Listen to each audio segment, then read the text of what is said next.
sultanıyım. Mecnun ettin yüreğim seni, aşkına men düştüm.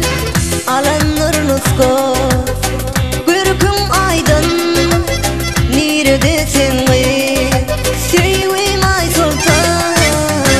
Gülü gülü gülü sen gelsin, bana yarım el versin.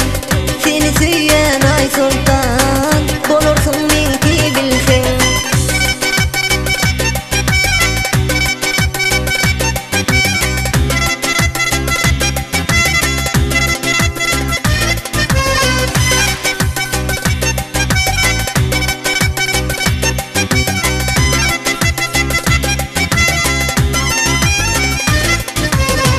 Gülüm yolu görsem gündüm, sensizini yalancı dünyada.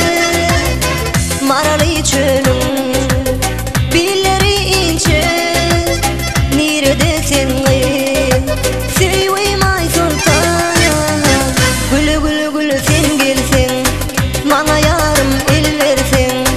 Seni süyen ay sultan, bolursun minki bilsin.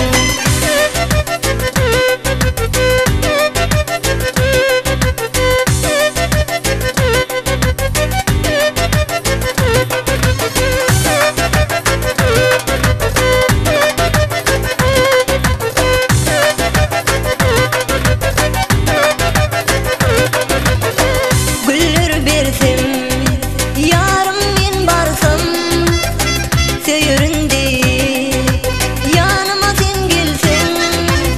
Kalmasın arman bilece bolsun, geçmesin ömrüm sensiz ay sultan.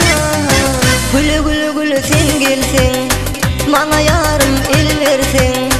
Seni süyen ay sultan, bolursun minki bilsin.